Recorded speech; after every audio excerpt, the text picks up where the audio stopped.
There's an alarming trend beginning to emerge in churches today across Christendom. It's most clearly demonstrated in the recent Roman Catholic declaration, Fiducia Supplicans. Now, this declaration was signed by Pope Francis on December 18th, and it officially approves of blessing same-sex couples in a matter that they call, pastoral care. But they also try to maintain their rejection of same-sex unions in the sacrament of holy matrimony. Now, such moves have been made previously by many mainline Protestant denominations. Unfortunately, it usually signals a slide that ultimately becomes a full-blown acceptance of same-sex unions. But this idea of reaching out in pastoral care through blessing, I think it's more than just a passing concern for evangelicals. I mean, Andy Stanley is a pastor of one of the largest congregations in the United States, and he is also, in the name of pastoral care, launched a conference called the Unconditional Conference, bringing in same-sex couples as speakers to teach evangelicals how to supposedly minister to same-sex attracted youth as well as their parents within the church. Now, is this right? Well, we've all heard the caution offered to Christians eager to share their faith that they won't care how much you know until they know how much you care. But what about calling out sin and pointing sinners towards repentance? Should feelings trump the clear teaching of Scripture on what we understand as an immoral lifestyle? And how do we, as evangelicals, elevate doctrine to its proper position while still, quote, loving the sinner and hating the sin? Well, in this roundtable discussion with my Kirkwood Center colleagues, Anthony Costello and Logan Sepieri, we tackle this difficult topic. I hope you'll enjoy it on this. Come, let us reason together.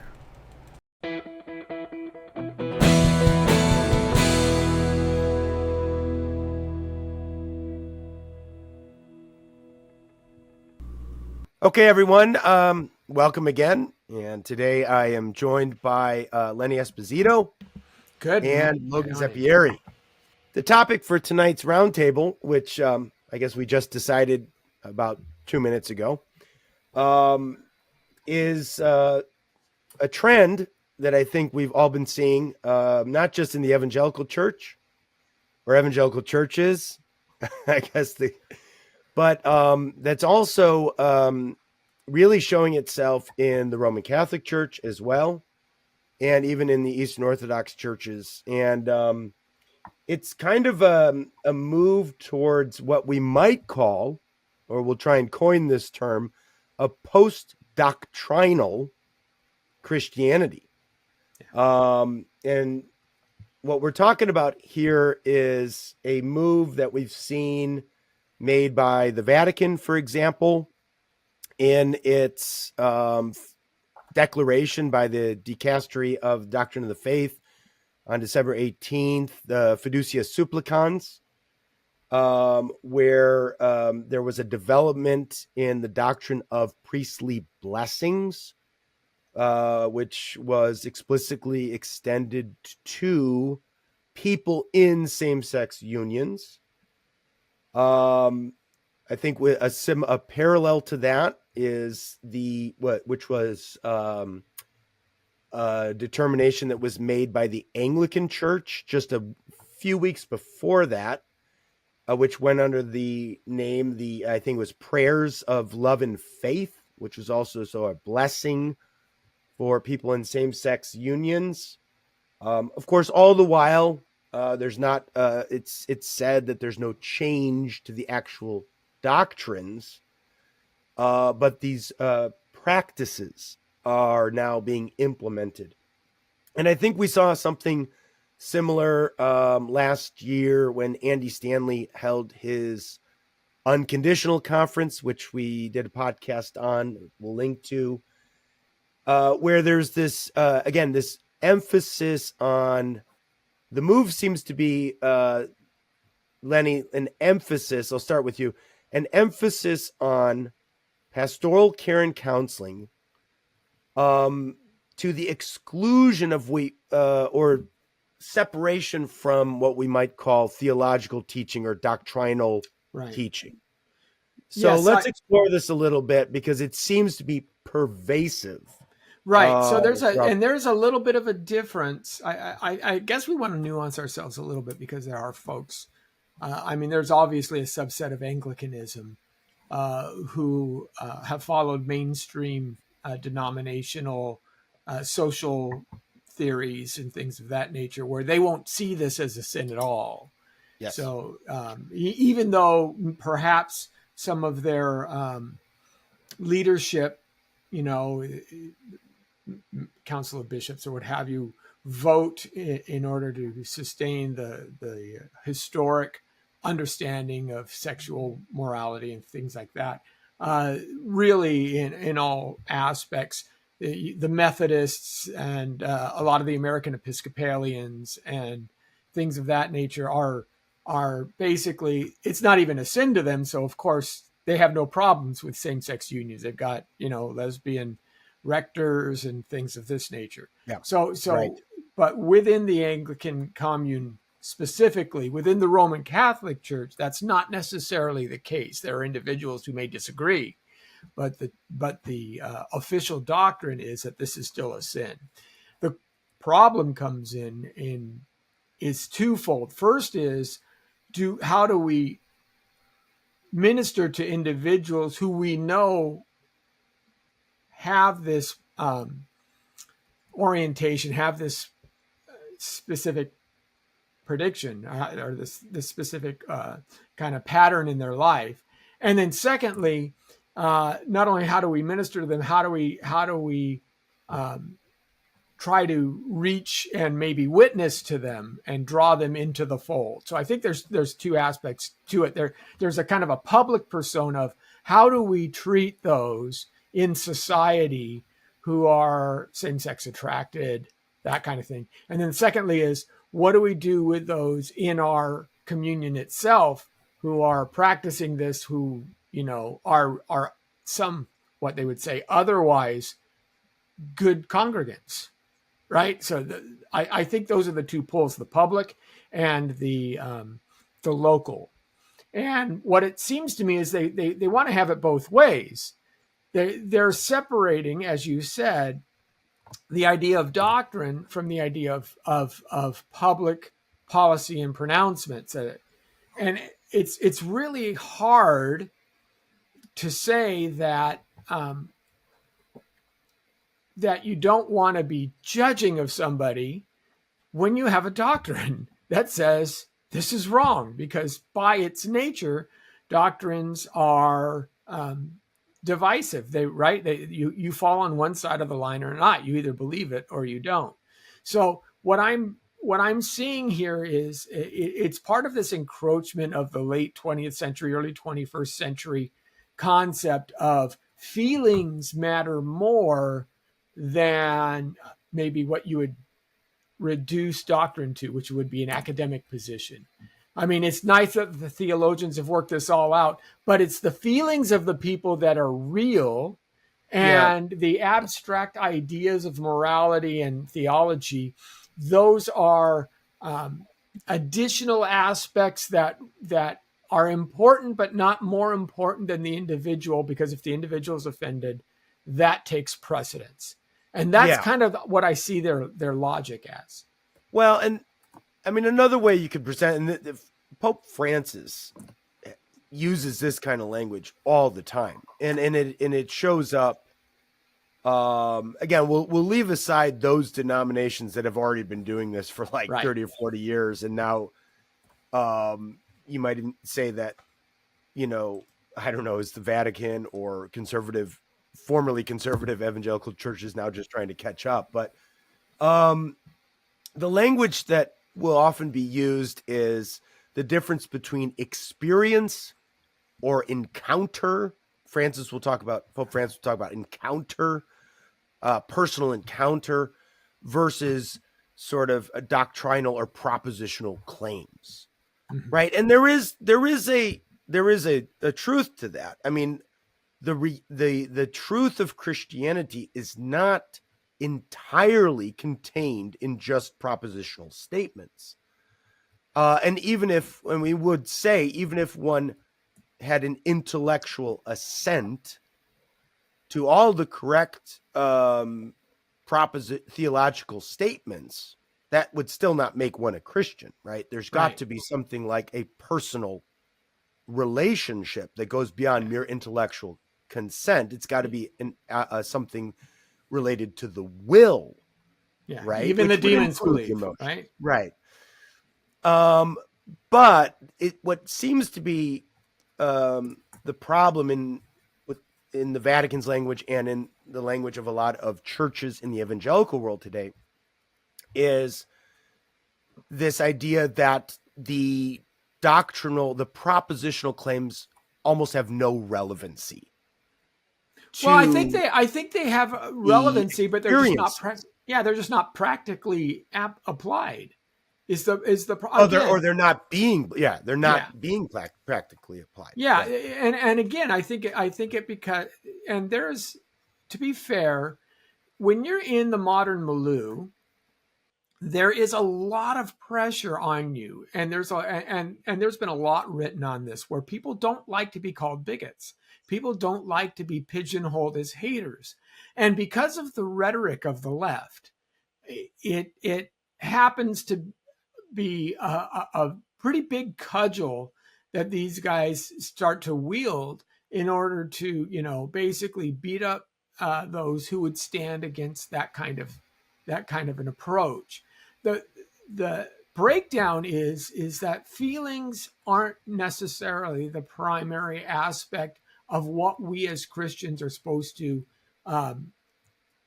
guard when we are instructed to love our neighbors as ourselves. And I think this is part of the modern mix-up. I mean, Jesus, when a man came up to him and said, Lord, let me bury my mother and father, then I'll follow you. He said, let the dead bury the dead. I mean, he was pretty cruel about that, right?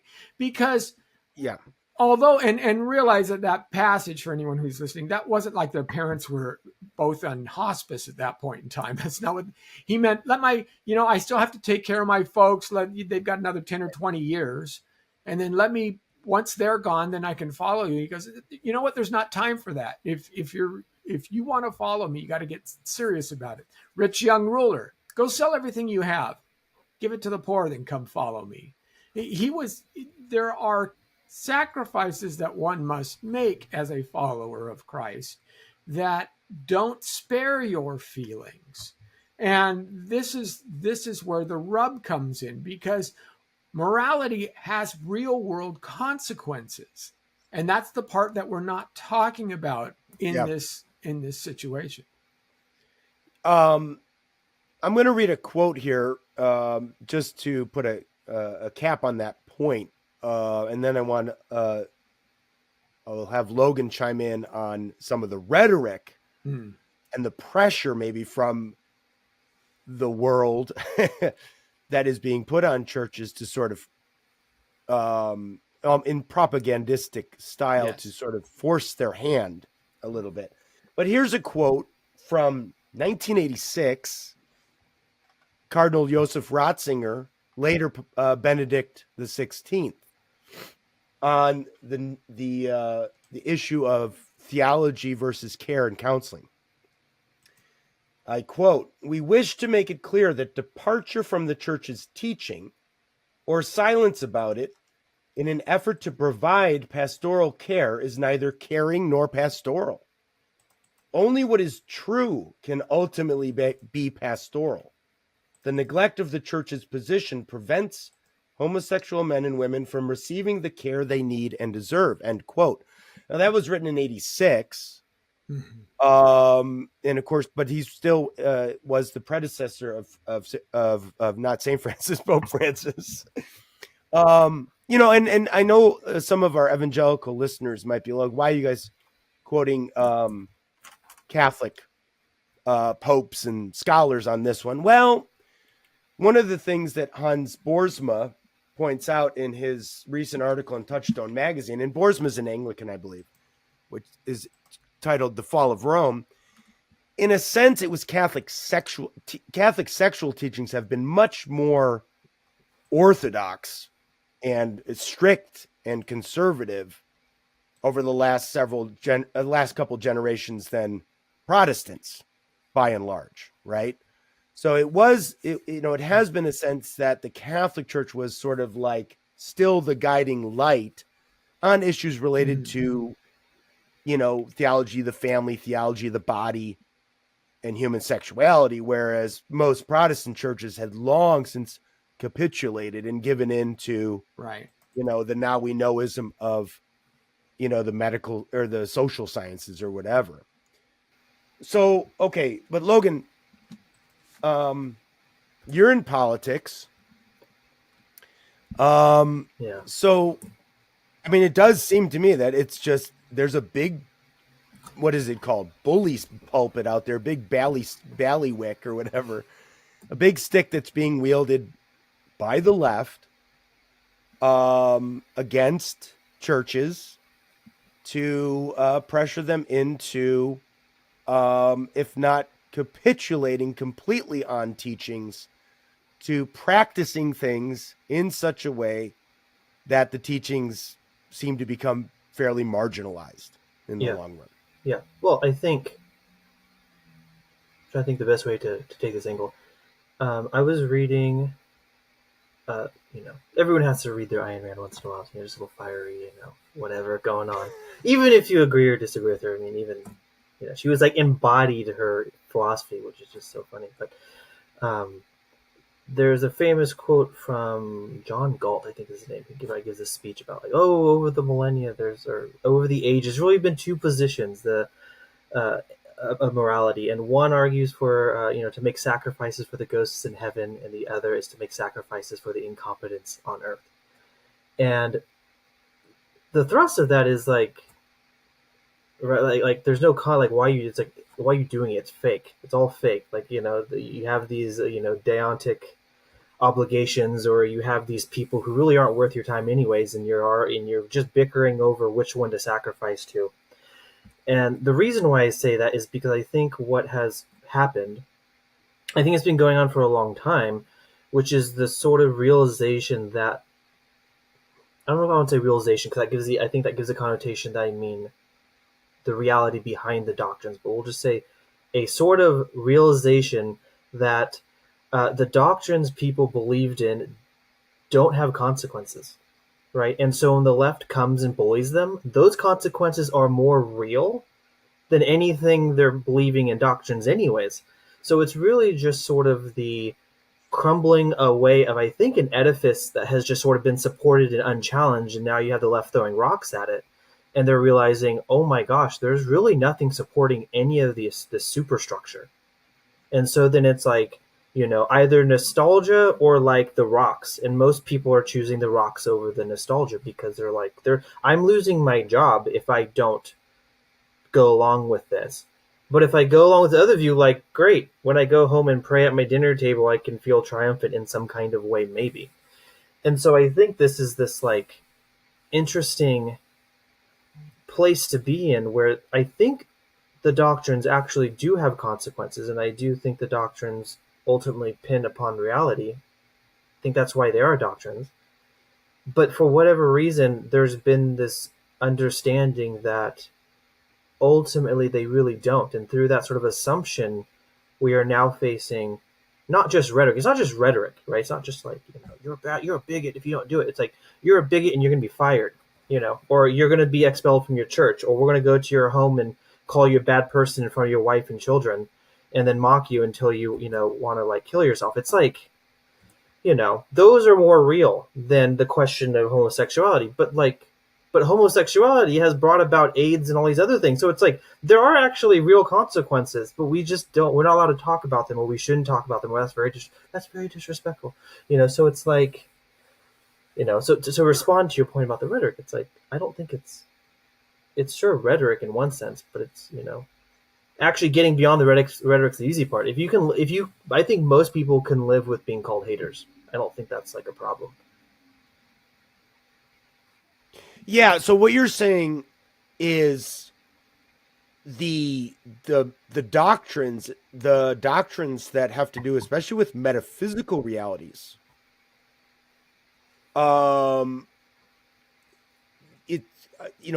there's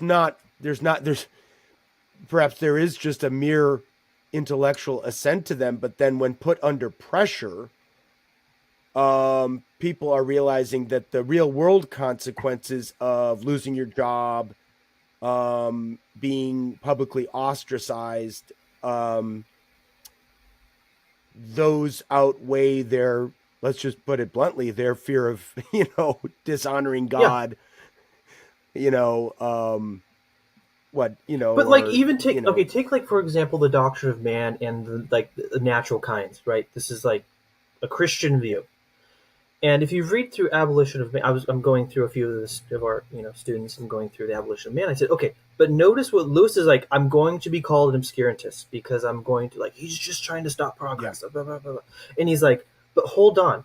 He said, if we reduce man to material, which he thinks is the ultimate consequence of this path, he said, then the conqueror becomes the slave. Right? This is just Plato. This is Plato's Republic. If you have no higher principle, you're going to be kind of thrown to the beasts of the passions, and they're going to tear you apart eventually. And I said, but we're seeing the first steps of this. I mean, Lewis is responding to eugenics of World War II and those sorts of things. Like, things like this were happening. He's like, in time, we'll get the psychological stuff off the ground, but the biological is happening now across the world. You can look at what's happening in the U.S. You can look at what's happening in England. You can look at what's happening in Japan. You can look at all this stuff. He's like, but when I talked to the students, I said, but it seems like this is what we're doing with the trans community. We have reduced the body, not the psychology quite yet, because we can't really carve it out. We're still unsure how to carve that out. But we've carved out the body, we reduced it to material, and what we're seeing is like a 70% suicide rate. Like, there are consequences. And for some reason, where you have somehow disconnected the consequences from the belief that your body's just material.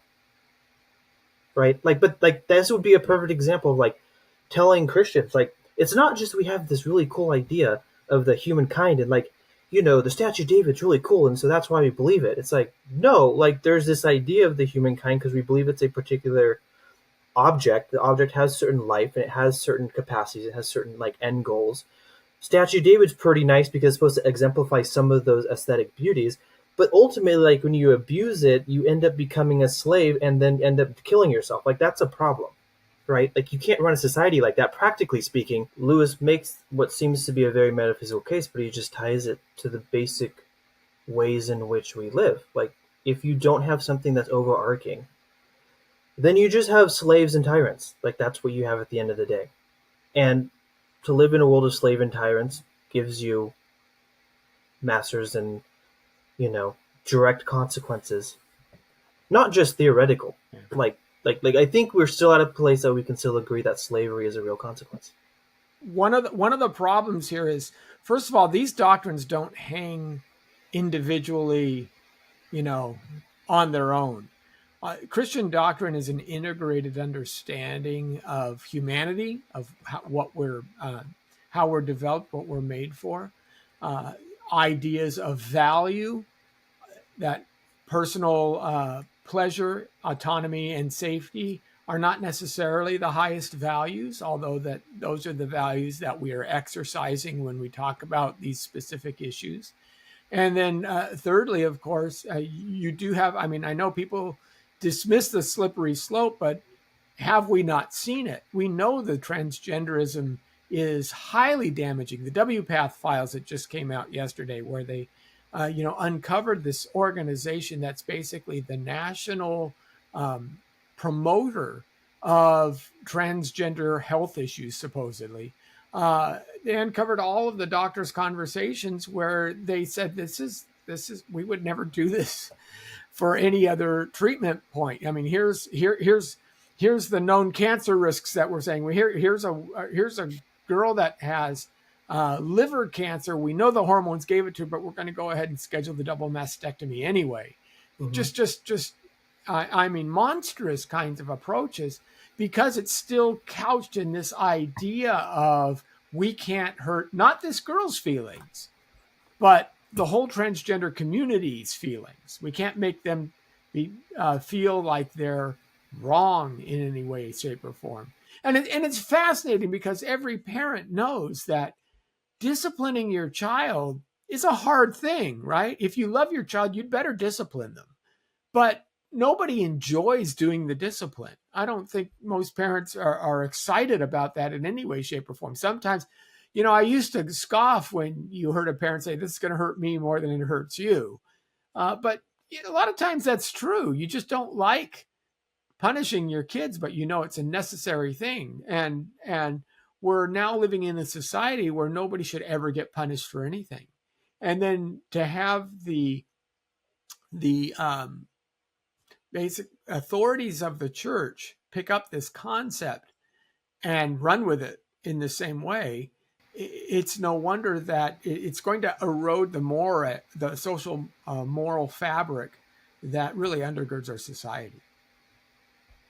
Yeah, but even like I mean, and I think that Go ahead, Logan. No, I was just saying, and you can keep compounding that, and that's where I think, when we have conversations about doctrines and their efficacy, and even questions when you hear people say like, I deconstructed my beliefs, it's always couched in the terms that I've turned from the doctrines that just sort of exist to something that's more real. Or I think you had referred to like the encounter over the beliefs or the propositional themes, but like the assumption is that the propositional content has no connection to reality, which is just a bizarre thing to assume. Like, where did the propositional content come from the beginning if it wasn't connected to some form of reality? And so like, for example, like the doctrine of sin, like, I know we're all bad, we're kind of sick of that, but it actually has explanatory power. Like, people are selfish, people are self-interested, they want to do these things, they will take advantage of you. It starts painting a dark picture, but it's like, we readily accept this proposition for like describing the way politics is running. We're readily able to use this explanation to describe CEOs of businesses that make exorbitant amounts of money, like so on and so forth. But it's like, but what about your neighbor? Like, well, the neighbor, he's like, or the trans person, like, could this just be like sinful desire? And it's like, well, we don't want to go that far. You're like, why not? It seems like everybody else is, except these, people you want to protect in some kind of, feel good kind of way. But the point isn't so much targeting these people. It's the point of saying that sin has an explanatory power. If the church or churches, I mean, regardless of which tradition we're talking about, and maybe it's better in the Eastern Orthodox churches. When I was over on Theology Mom with Krista Bontrager, there has been this sense over the last decade or two, like, where can Protestants run to, because all the denominations are going liberal, and then it's, we can run to the Catholic Church because they're more traditional or whatever. Yeah, under Benedict, but now under Francis, it's a different story. And then it's like how far east can you run to get back into some kind of more traditional form of the church that is holding fast on the unpopular doctrines of, at least unpopular in Western society. But I would even push back. Course, but you don't want to. We're not saying. No, but even push back. Be like, but why are you pursuing these other doctrines? Like, are you going to the Catholic Church because you like the building you're going into? Like, I'm just saying, like, is it really substantive? Well, no, and I was just talking about on these sexual issues. Yeah. These issues of sexual. But no, what I'm saying is, like, it might. I mean, you would have to take in the whole thing into consideration. You're not going to.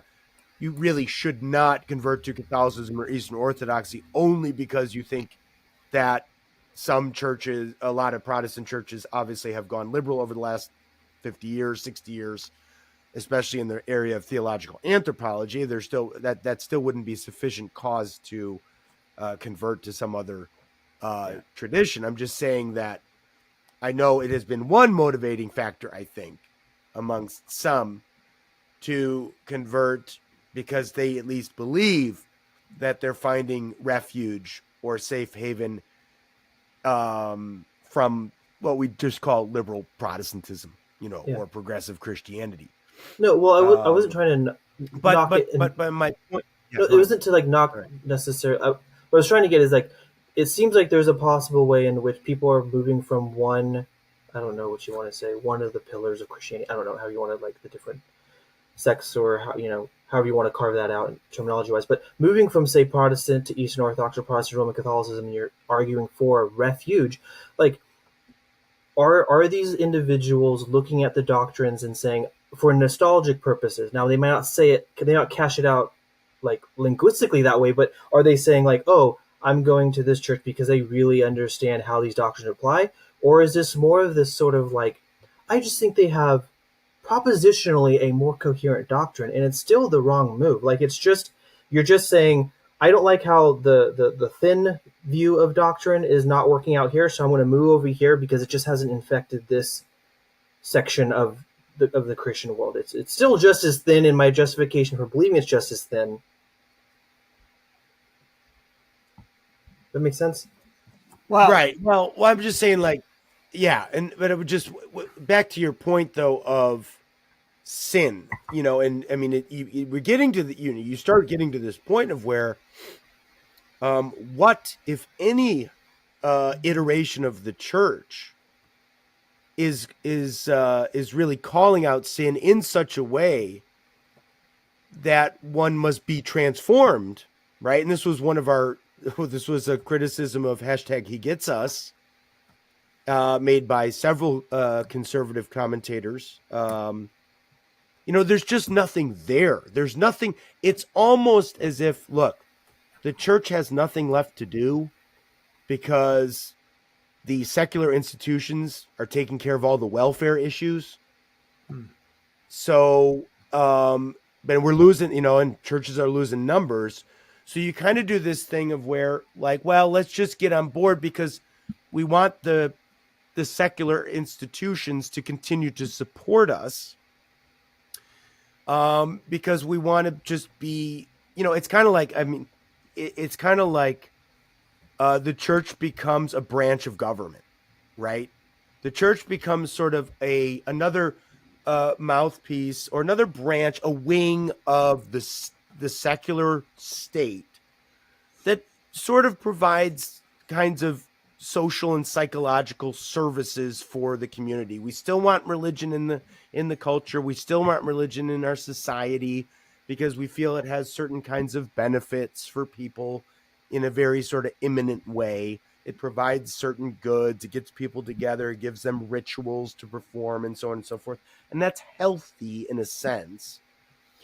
And it's that sort of liberalizing movement. Of course, it's been going on for a while. It's nothing new, but now we're just seeing it, I think, more and more encroach on, in segments of the culture, especially in light of the uptick in LGBTQ plus, in the LGBTQ plus political movement, right? So that now there is no gospel of transformation.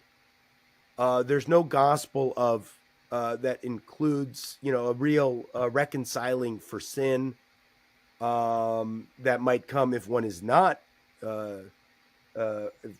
repentant. And in that really sense, there's no real, as you said, there's no real transcendent hope then either. We are just in a place where it's get what you can now, get it while it's hot, get it while it's fast. And even if there are real world consequences for that, health benefits or health, concerns that arise, well, bite the bullet on that one. Yeah. So a couple of things, you talk about transformation, and I think that's an important point because Christianity has always been a faith that is at its root transformative, that moves people out of their sin nature and into a new nature. That's the project of Christianity while we're here on earth. And Rosaria Butterfield makes a really good point in this, where she talks about how the Andy Stanleys of the world and folks like that who say, well, you may claim to be a gay Christian, where you have an orientation towards an individual, and that's okay. Maybe as long as you're celibate, but that's okay. But then you're setting yourself up for this internal conflict. The problem becomes is there's no concept of mortification of sin, which was a really important aspect, especially within the early church. The idea that you die to the sins that you had, and you have to continually put those sins to death, because if you allow them space, then they will fester and grow, and it makes it a lot harder, right? So you can't be an alcoholic and still have, just one wine after dinner, right? That's because that makes it so much harder to conquer alcoholism. And similarly, and this is the primary way I say Stanley got it wrong, because if you listen to his talks and how he even explained it after the controversy broke, he said, you have these individuals where their primary identity, is this same-sex attraction, and how can I shun them away? And my response is, that's not supposed to be their primary identity. That's the point. The point is they're supposed to identify as Christians primarily. What does that entail? That entails mortifying these sins, whether it be greed, whether it be lust in terms of heterosexual lust or homosexual lust or what have you. Whatever your penchant is, you are to die to that aspect. And Paul spends an awful lot of ink in Romans talking about the old man and dying to the flesh and things of this nature. And we live this. I mean, when was the last time you heard a sermon by a pastor on the mortification of sin and the mortification of the flesh? It just doesn't happen in our evangelical churches today, let alone Roman Catholicism and Eastern Orthodoxy. And if we miss that, we're losing a central tool in our arsenal as people who will shape the kingdom of God. Hi all, I'm excited you're here. I hope you'll be enjoying this podcast. But if you want to find out more about these podcasts and actually get exclusive content, I'd ask you to check out our Defenders Library. Go to comereason.org/defenders and see how you can sign up to get exclusive content not available on the regular channels, along with downloadable notes from each of the podcasts, PowerPoint presentations, exclusive meetings and Q&A sessions, plus so much more. Go to comereason.org/defenders and check out all of the opportunities that are available for you to help support this ministry and keep these videos free. Thanks. Yeah, I mean, you referenced earlier Christian Smith's term, moral therapeutic deism. I mean, right. When he coined that term, I mean, he really captured something. I mean, that term's been used now for well over 10 years to kind of, capture the mood of the culture, but it is pretty accurate. I mean, the problem is, I guess, when we do reduce Christianity down to that, it's not very therapeutic at the end of the day. No. Yeah. It really doesn't help. And then that's where, then going back to all the damage that results. And I tell you what, in this was really one of the editors. And so Hans Boersma wrote the article. We'll link to this, The Fall of Rome. And then one of the editors, Bill Tye, responded. I think this was an incredible insight by Bill Tye, who I've met.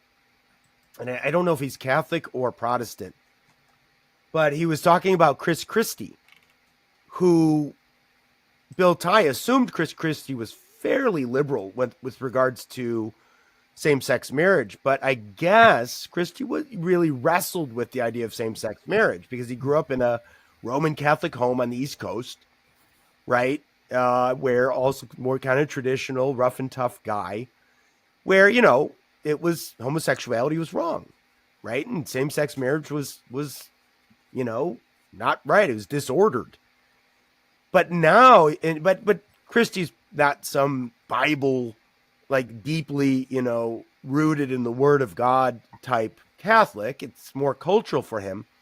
But where Christie now is on record saying, well, now that Pope Francis has kind of made the declaration in Fiducia Supplicans and signed off at, I guess the tension for me is gone. I can now embrace same-sex marriage as okay. Yeah.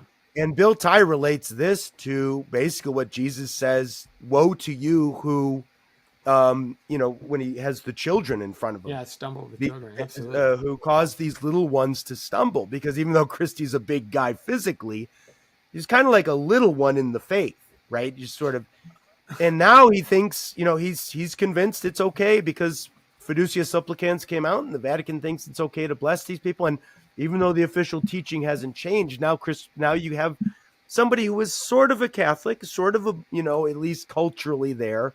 Now he's just moving further and further away from that teaching. Well, I think that's a perfect example of what's going on across the board. So, think of it this way. This is one of the ways I'm kind of thinking through the whole thing. It's like, how do you bless this? And be consistent. It's like, Holy Father, I know it's the official dogma of the Catholic Church that we shouldn't have slaves, but I was hoping that you would bless my slave relationship, the slaves that I own anyway. I mean, how can you take a sin and still say it's okay to bless it, but we stand against it? When this Fiducia and when the prayers of love and faith in the Anglican Church was signed off on, I think just a week or two before. Yeah, I saw one of Ian Paul's articles on it. There was, people were just like, how are you going to do this with any other kind of sin? Exactly. That's how are you going to do this if a guy walks up with 2 wives, or a guy who walks up and he's married to his daughter? Like, what are you going to do then? So, this is a very, talk about being in a pastoral dilemma, especially, let's say you're a conservative priest or Anglican minister and you want to do that, right? Well, you're going to be accused by those who are boldly coming forward, and they'll probably have cameramen behind them, or at least some phones taking the video of you not blessing them, Mm-hmm. right? Yeah. So they can go after you. Or, of course, if you are a liberal and you don't believe that there's any need for transformation, then this just becomes a cause celeb for you. Right. And, you're just, so, it's an incredibly, it's just, there really is this sense that where are people going to go to see a real church of Christ on earth that is calling people to repent and be saved, saved. And we go to churches like that, so they're there. They do exist. But one does feel like it's becoming less and less. Yeah. And it becomes pedagogical too. See, this is the problem. Is, as you had mentioned, people look to the Pope, they look to the Anglican community, they say, well, if they say it's okay, then it must be okay. They don't crack open the theology books. They don't look at the history of the dogma. Nobody does that. And as that groundswell grows, again, that pressure we talked about at the beginning becomes more and more acute. And those who have the agenda will swing it wildly and say, well, even the Anglicans and even the Pope will do this, so you must be an outlier. And it biases the neutral Christian who's just not thought a lot through it. But yeah, when the more institutional churches start to cave at the institutional level, right? It really does make the rest of us low church evangelicals look like, and that's fine because we expect that. We maybe even would hope for that. We'll look like the weirdos in the group, and we're fine with that. We'll be the haters, we'll be the weirdos, we'll be the ones to be thrown into the lion's den, whatever that might look like these days. One thing I do want to mention, though, and Boersma brings this up in the article as well, and under the subtitle Pastoral Cruelty. And I think this is something we have to mention because we know people who are in this position. those men and women who are same-sex attracted, but are truly fighting the good fight of faith, who've embraced the burden that they have to bear, what are these churches telling them? It's kind of like, yeah, you know, wasn't really that important that you've been fighting the last 30 or 40 years of your life, to be pure in your sexual habits and behavior. It's kind of like, I'm talking about throwing people under the bus. Yeah.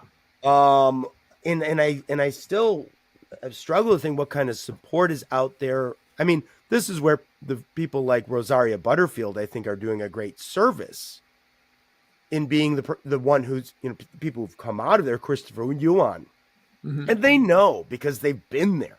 Right. So like, I don't like listening to people who've never struggled with the sin themselves, because I don't think they get it.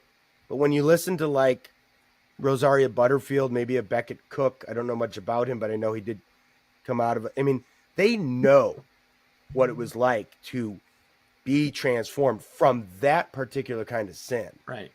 And I would say those are the voices you want to listen to, not the person who's the Preston Sprinkles or whatever, was like, never had to even struggle with it.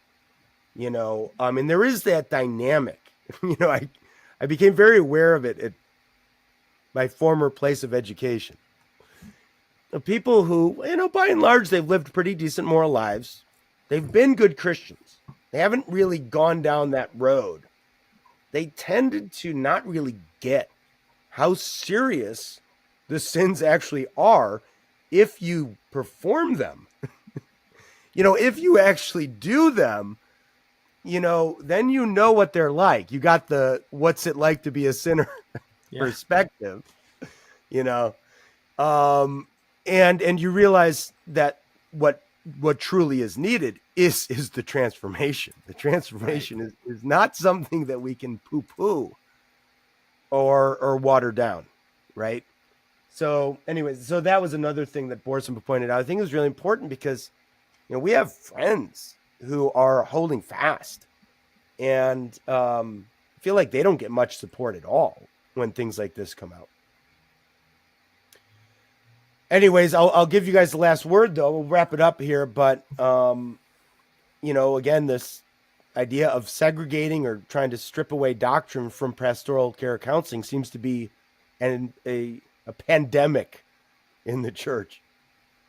Well, and it's only starting here. That's my other really big concern is what if it spreads past just our sexual mores, because our sexual mores tie into our identity as image bearers, and that can tie into, and of course you're seeing in the secular world, there's an idea of those that are haters, those that are quote unquote bigots, they don't necessarily deserve to be treated as equals. They don't necessarily deserve the honor and the respect that would be tacit for all human beings.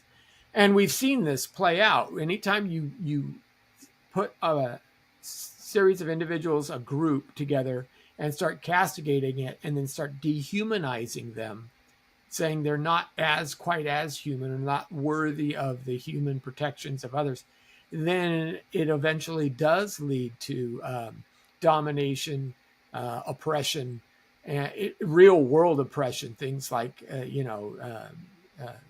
taking away of stripping all rights and physical abuse and things of that nature.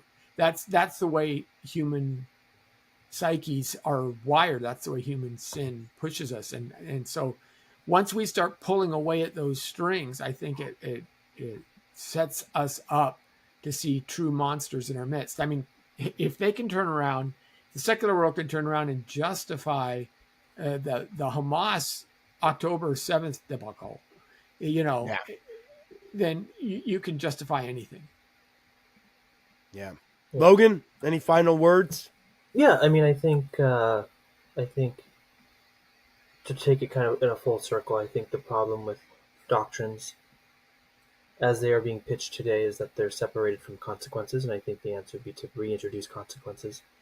I think the Protestant section of Christianity is probably more equipped to do this because we already have sort of the intellectual apparatus that clergy can stand before a priest and call him out, almost like, unhindered by institutional, precedent. Like that's just kind of the thing we've done. Hierarchy. Yeah, we've just done this for hundreds of years. And we can continue doing it because ultimately, like it's like we've somehow gotten to the point where it's about what we've separated, what we hoped for from what we did. When pastors support someone and then there's consequence, like, well, I did hope for the best. You're like, yeah, but here's what it resulted in.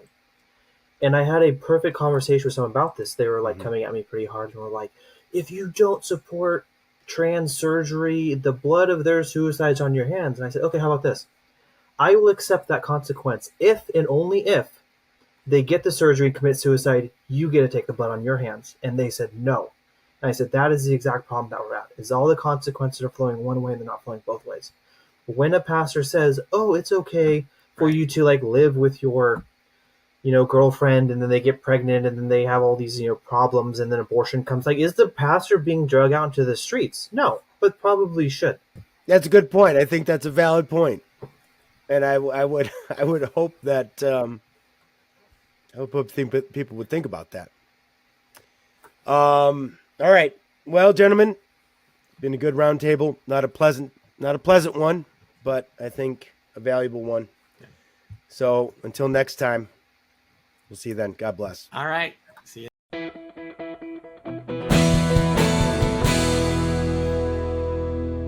Thank you for watching this Come Reason video. I hope you enjoyed it. If you'd like to see more videos like these, consider subscribing to our Come Reason YouTube channel by clicking on the subscribe button. And you can follow us on social media. Lastly, if you'd like to help keep these kinds of videos free, consider providing a donation by clicking on the donation button beside me. Thank you.